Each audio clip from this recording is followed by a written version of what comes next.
네, 우리 다 같이 찬양함으로 예배 시작하도록 하겠습니다.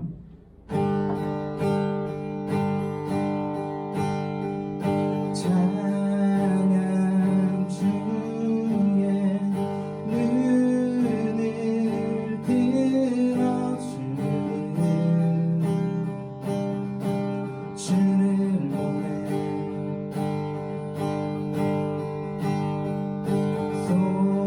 소망 중에 마음 다해 주마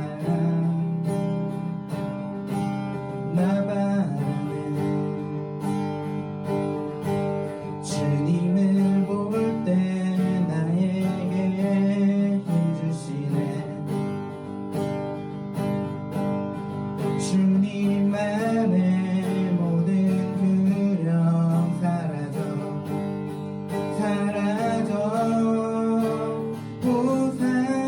호산나 호산나 구원의 주 하나님 찬양 받으실 주님 호산나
앞에 나와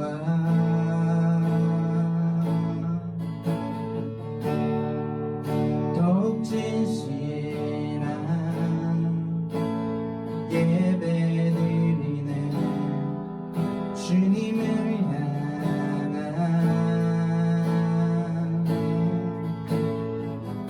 노래, 이상의 노래, 내맘 깊은 곳에 주께서 원하신 것, 화려한 음악보다 끝없는 열정보다 중심을 원하시죠. 주님께 드린 마음의 예배, 주님을 위한, 주님을 향한 노래, 중심 잃은 예배 내려놓고 이제 나 돌아와 주님만 예배해요.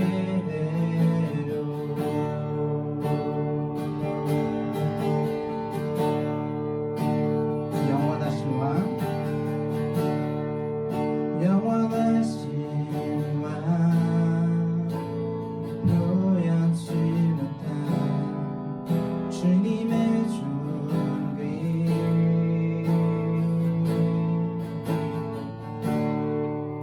가난할 때도 연약할 때도 주의 모든 것, 노래, 이상의 노래, 내맘 깊은 곳에 주께서 원하신 것, 화려한 음악보다 끝없는 열정보다 중심을 원하시죠. 주님께 드린 마음의 예배, 주님을 위한, 주님을 향한 노래, 중심 잃은 예배 내려놓고 이제 나 돌아와 주님만 예배해요. 주님께 드린 마음의 예배, 주님을 위한, 주님을 향한 노래, 중심 잃은 예배 내려놓고 이제 나 돌아와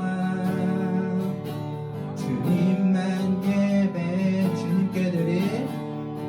주님께 드린 마음의 예배, 주님을 위한, 주님을 향한 노래, 중심 잃은 예배 내려놓고 이제 나 돌아와 주님만 예배해요.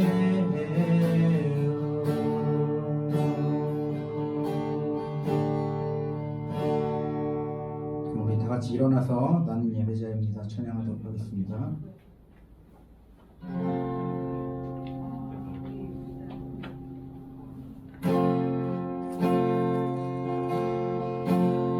나는 하나님을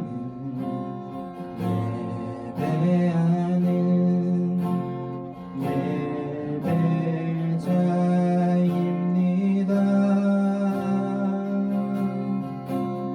내가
같이 사도신경으로 우리의 신앙을 고백하도록 하겠습니다.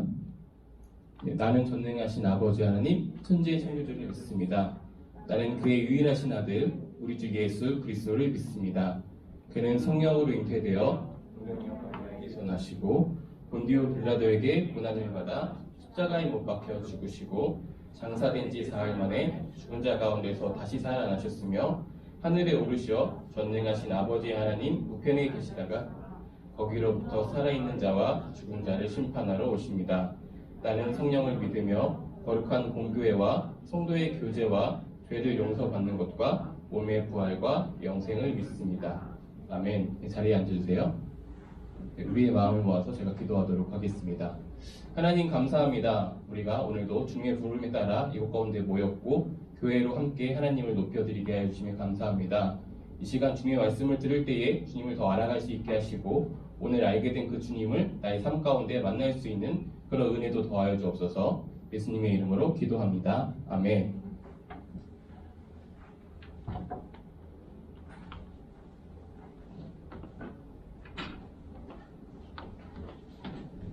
네, 오늘 우리에게 주시는 하나님의 말씀은 신약 성경 요한계시록 2장 8절에서 11절의 말씀입니다. 제가 성경 봉독하도록 하겠습니다. 서머나 교회의 사자에게 편지하라. 처음이며 마지막이요 죽었다가 살아난 이가 이르시되 내가 내 환난과 궁핍을 알거니와 실상은 내가 부요한 자니라. 자칭 유대인이라 하는 자들의 비방도 알거니와 실상은 유대인이 아니요 사탄의 회당이라. 너는 장차 받을 고난을 두려워하지 말라. 볼지어다 마귀가 장차 너희 가운데서 몇 사람을 옥에 던져 시험을 받게 하리니 너희가 10일 동안 환난을 받으리라. 내가 죽도록 충성하라. 그리하면 내가 생명의 관을 내게 주리라. 귀 있는 자는 성령이 교회들에게 하시는 말씀을 들을지어다. 이기는 자는 둘째 사망의 해를 받지 아니하리라. 아멘. 이것은 하나님의 말씀입니다. 오늘 본문 말씀을 통해서 위기의 교회라는 제목으로 함께 말씀을 나누도록 하겠습니다. 우리는 6월 한 달 동안 말씀을 통해서 계속 교회에 대해서 함께 고민하고 있습니다. 첫째 주에는 고백교회라는 제목으로 우리의 어떤 신앙 고백 위에 하나님께서 예수님께서 교회를 세우시는지 우리들의 신앙 고백을 돌아봤고, 지난주에는 교회 그리고 그리스도인이라는 제목으로 안디옥 교회를 통해서 교회의 정체성과 나의 정체성과 관련된 무게중심을 다시 한번 돌아봤습니다. 그리고 이번 주는 위기의 교회라는 제목으로 교회의 위기가 무엇인지 어떻게 그것을 극복해야 하는지 함께 살펴보려고 합니다. 우리가 지금 함께 요한계시록을 읽었는데요. 우리는 이미 요한계시록에 대해서 알고 있어요. 작년 12월 달에 요한계시록을 한 번 다룬 적이 있거든요. 다시 한번 말씀드리면 요한계시록은 로마 황제죠. 도미티아누스 황제에 의해서 기독교인에 대한 박해가 심해졌을 때 사도 요한이 바모섬이라는 곳에 유배되어서 있다가 그곳에서 성령의 감동을 받아서 나온 뒤에 쓴 그런 책입니다. 예수 그리스도에 대한 계시의 내용이 담겨 있고요. 또한 묵시 문학으로 우리가 알고 있는 책입니다. 이 요한계시록은 특별히 은유, 그리고 상징, 비유 이런 것들이 참 많이 나오는데요. 그렇게 나오는 이유가 아는 사람만 알게 하기 위해서였습니다. 나를 핍박하고 있는 로마 사람들이 읽었을 때는 무슨 내용인지 알지 못하지만 핍박을 당하고 있는 우리들이 읽으면 다 알 수 있는 그런 내용들로 적었다라는 것이죠. 당연히 숫자에 대한 상징들도 언급되어 있습니다.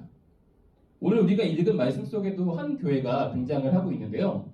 요한계시록 속에는 총 7개의 교회가 등장을 하고 있습니다.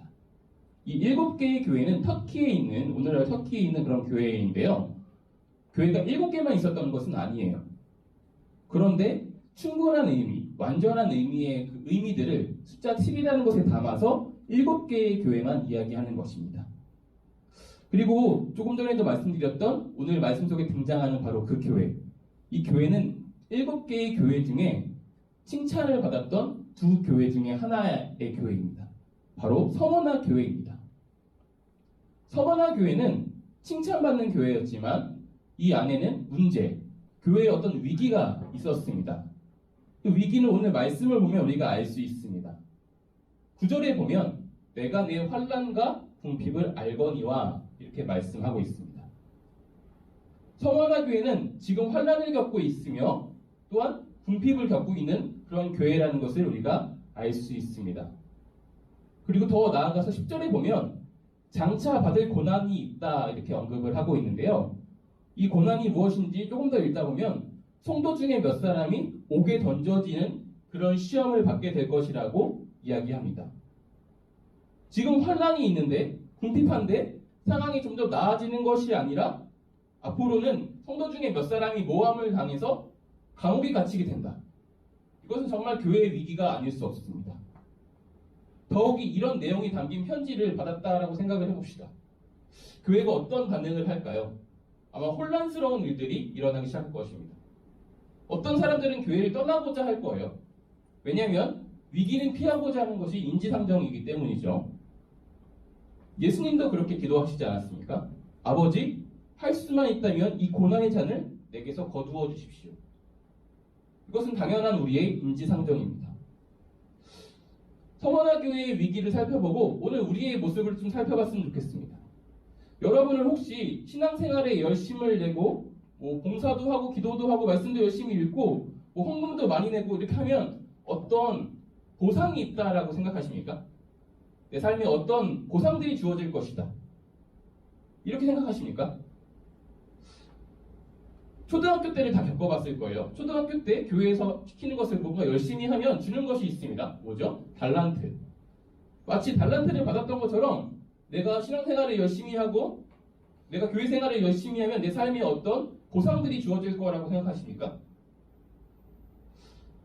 어쩌면 우리가 꿈꾸는 것들이 그런 것인지 모르겠습니다. 내가 이런 보상이 주어졌을 때 이 모든 영광을 하나님께 돌립니다. 이렇게 한마디 하는 것이 나의 소망일 수도 있고 그런 삶을 꿈꾸는 친구들이 이 중에도 있을지 모르겠습니다. 그런데요, 오늘 말씀처럼 내가 신앙생활을 열심히 하고 교회 생활을 열심히 하고 그렇게 살아가는데 그렇게 살아가면 살아갈수록 내 삶에 어려움이 찾아와요. 위기가 찾아와요. 점점 더 궁핍해지고 엎친 데 덮친 데 격으로 상황은 날로 나빠져만 갑니다. 이런 일들을 겪게 될 것이라고 여러분들에게 이야기한다면 여러분들은 어떻게 하시겠어요? 이 성원화 교회의 위기가 바로 오늘 우리들의 위기와 뗄래야 뗄 수 없는 관계라는 것을 우리가 알 수 있는 것이죠.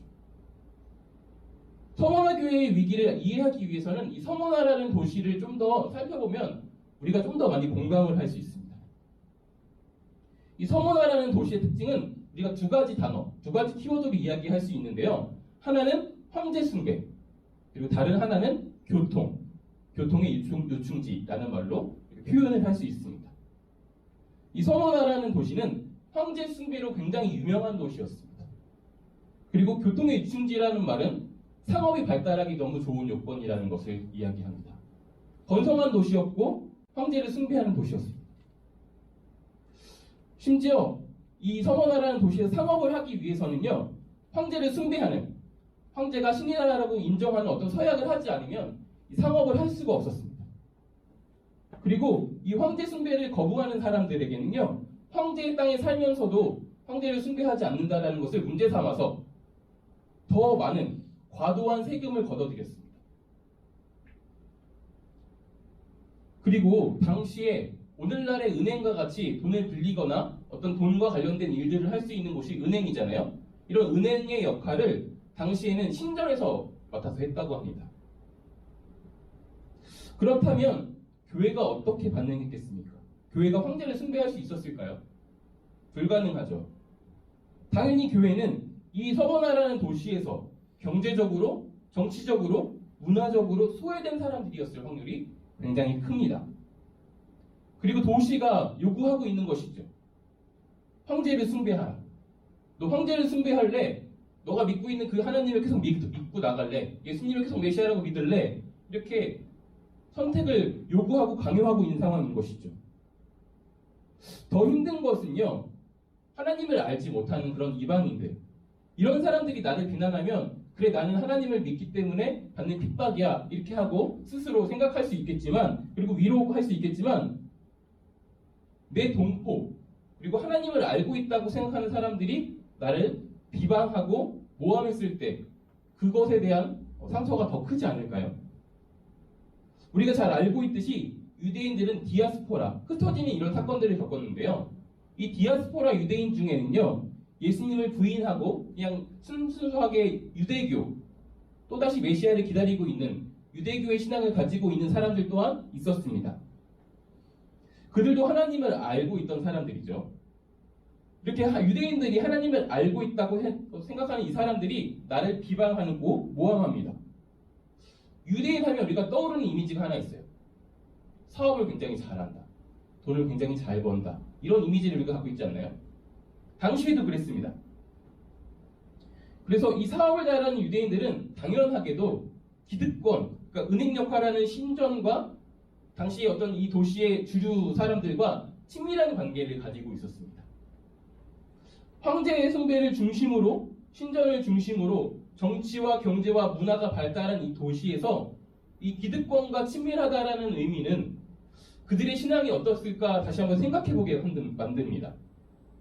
그래서 오늘 말씀에서는 그들을 유대인이라고 부르는 것이 아니라 사탄의 회당, 그리고 마귀라고 부르고 있습니다.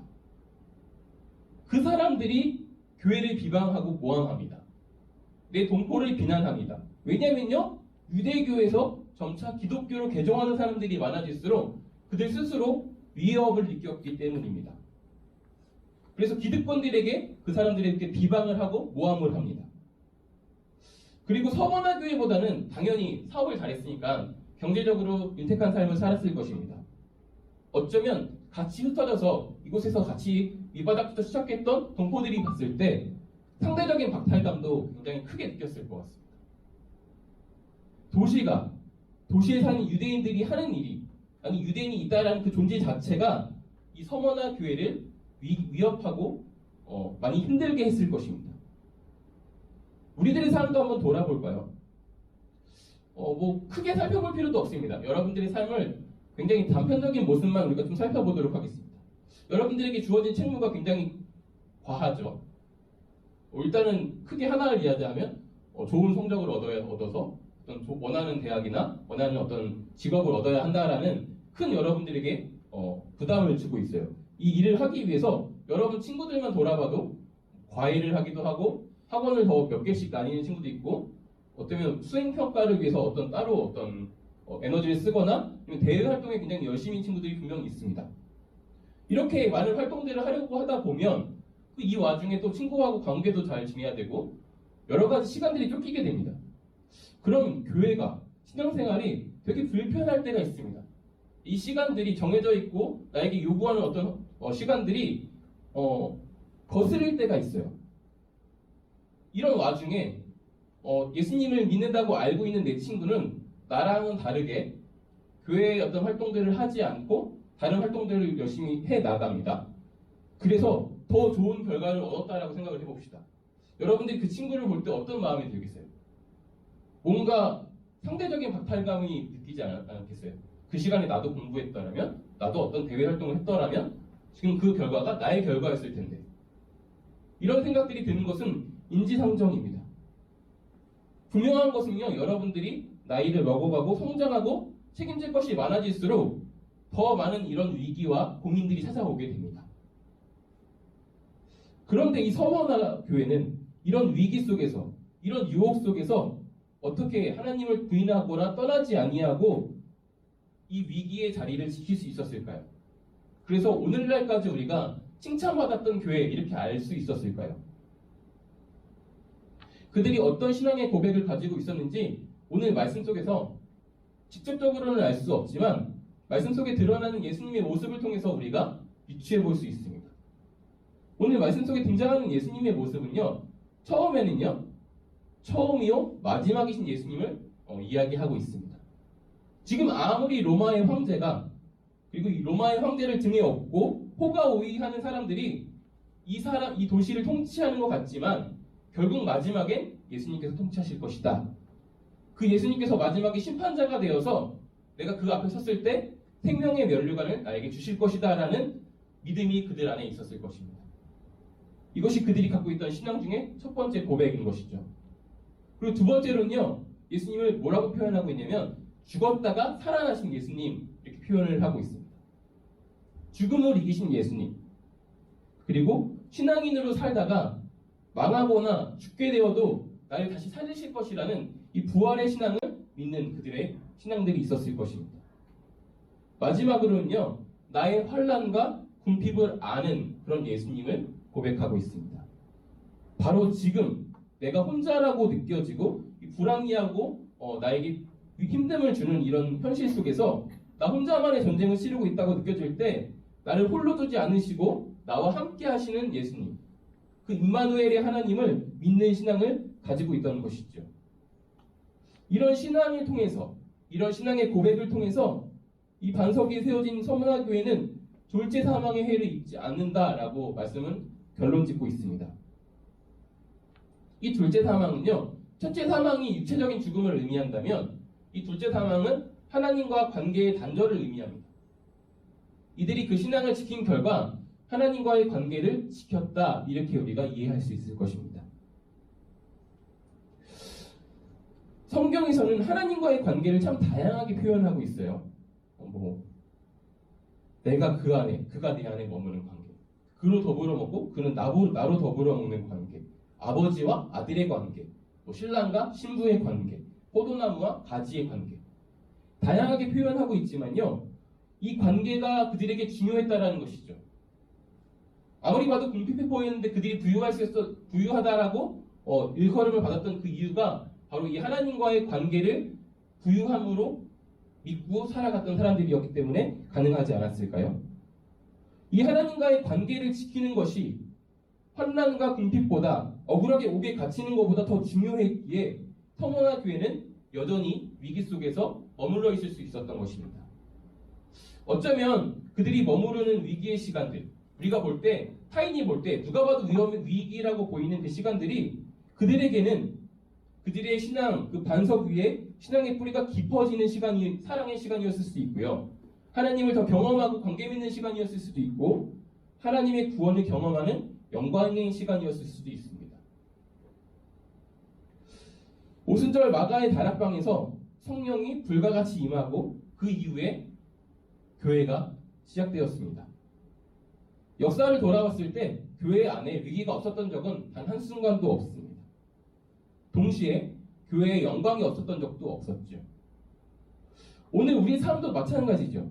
우리 삶의 현장에도 로마 황제 같은 것이 있습니다. 나의 신앙을 위협하고 신앙만 버리면 조금 더 윤택하게 할 수 있을 것 같은 그런 존재가 분명히 있죠. 신앙인으로서의 삶의 힘듦도 오늘 우리에게 분명히 있습니다. 그리고 신앙인의 공동체인 우리 교회에도 위기가 분명히 있습니다. 그때마다 우리는 이 위기를 극복하기 위해서 우리의 신앙을 돌아보기도 하고요. 더 기도하기도 하고 금식하기도 하고 간절히 하나님을 찾습니다. 너무 좋은 신앙인의 모습인 것 같아요. 이렇게만 살아도 그 누가 봐도 칭찬할 만한 신앙인의 모습이죠. 그런데요, 어쩌면 환난, 궁핍, 억울하게 옥에 갇히는 그런 큰 위기는 그런 상황 속에서, 아니 상황이 점점 더 나빠질 때 상황을 해결하기 위해서는 기도하고 금식하고 간절히 하나님께 매달리지만 이 하나님과의 관계를 위해서 그렇게 하지 않는 우리들의 모습이 더 위기가 아닐까 싶습니다. 상황이 나아지지 않아도, 아니 더 나빠져도 이 하나님과의 관계가 더 소중해서 포기할 수 없다. 이걸 소유하면 나는 부유한 자다. 이렇게 고백할 수 있는 그런 신앙의 모습들이 우리 안에 없다면 이것이 진정 우리의 교회의 위기이지 않을까 생각이 듭니다. 우리 오늘 하나님과의 관계를 위해서, 우리들의 신앙을 위해서 한번 나를 좀 돌아보고 이 관계를 위해서 한번 기도해보는 시간을 가져보는 것이 어떨까요? 이렇게 말씀을 정리하겠습니다. 우리가 함께 기도하도록 하겠습니다. 기도하실 때 정말 내가 신앙을 통해서 얻고자 했던 것이 있었다면 한번 돌아왔으면 좋겠어요. 나는 하나님과의 관계보다 이 신앙생활을 통해서 얻고자 했던 것들, 원했던 것이 따로 있었다면 한번 진지하게 나를 돌아보시고 정말 그랬다면 그것보다 하나님과의 관계가 더 소중하게 느껴질 만큼 하나님을 더 알게 해주세요. 오늘 서문화교회 사람들이 고백했던 그 신앙의 고백들이 나의 고백이 될 수 있도록 그런 하나님으로 나에게 찾아와 주셔서 나의 삶에서 만나주세요. 내가 말씀을 읽을 때마다 기도할 때마다 더 경험하게 해주세요. 그렇게 함께 마음을 모아서 기도해 보도록 하겠습니다. 기도하겠습니다. 하나님 감사합니다. 오늘 우리에게 말씀으로 또한 우리를 돌아보게 하시고 우리들에게 진정한 위기가 무엇인지 돌아보게 하시고 감사합니다. 하나님, 내가 신앙의 대화에서 하나님 당신과의 관계, 당신을 더 알아가는 것보다 다른 것을 원하고 있었는지 다시 나를 돌아봅니다. 서문화 교회를 통하여서 그런 위기 속에서도 포기할 수 없었던 하나님과의 관계를, 그런 신앙의 고백들을 내가 삶으로 또한 살아내고 있는지 다시금 나를 돌아봅니다. 하나님, 이 서문화 교회처럼 주님과의 관계, 신앙의 고백을 포기할 수 없는 그런 신앙인들이 되고 싶습니다. 주님을 더 알고 싶습니다. 주님과의 관계를 지키고 싶습니다. 그런 하나님, 오늘 나에게 찾아와 주셔서 나의 삶의 한가운데에서 내가 힘들어할 때, 혼자라고 느껴지는 그곳에서 나를 안다라고 말씀해 주시고, 우리가 말씀을 읽을 때마다, 기도할 때마다 더욱더 친밀하게 찾아와 주옵소서. 그리하여서 주님과의 관계가 어떤 것으로도 포기할 수 없고, 주님과의 관계를 지키면 난 부유한 자라고 고백할 수 있는 하나님과의 관계에서 오는 그 풍성함을 누리며 살아가는 한 사람 한 사람의 신앙이 주님의 몸된 교회 되게 하여 주옵소서. 하나님 감사합니다. 오늘 말씀을 통하여서 다시금 나를 돌아보게 하여 주셔서 감사합니다. 내가 위기라고 믿고 있던 것이 실상은 위기가 아닐 수도 있었음을 생각하면서 정말 하나님과의 관계 속에서 내가 위기감을 느끼고 있었는지 다시금 나를 돌아봅니다. 하나님, 서문화교회 신앙의 고백처럼 그렇게 우리가 하나님을 고백하게 하시고 그것을 소중히 여기게 하시고 그것으로 인해서 우리 삶이 풍성해지는 그런 은혜들 또한 누리게 하여 주옵소서. 아직 그렇게 누리지 못하는 친구들이 있다면 삶의 한복판에서 가장 치열한 그곳에서 주님께서 우리 한 사람 한 사람의 신앙인들을 찾아와 주셔서 만나주시고 알게 하시고 주님의 섬세한 손길들을 느끼게 하여 주옵소서.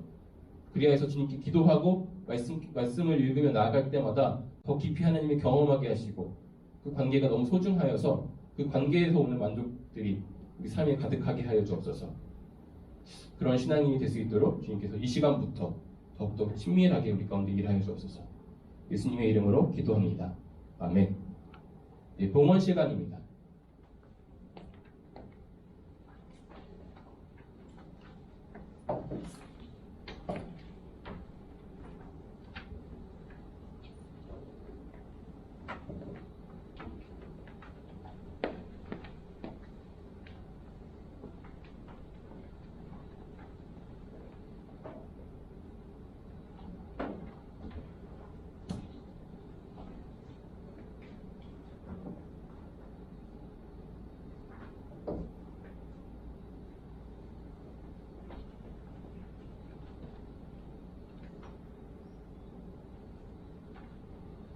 기도하도록 하겠습니다.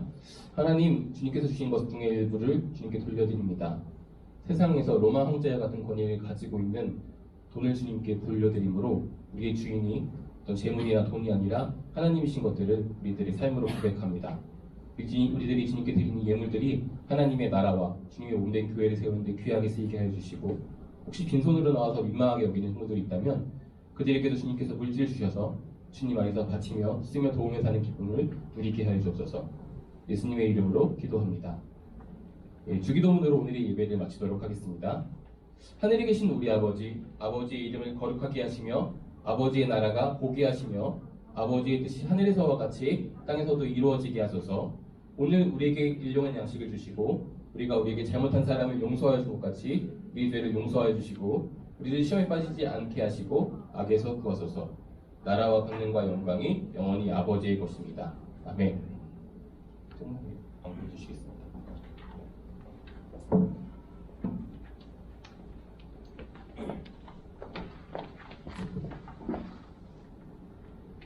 우리 현장 예배 하고 나서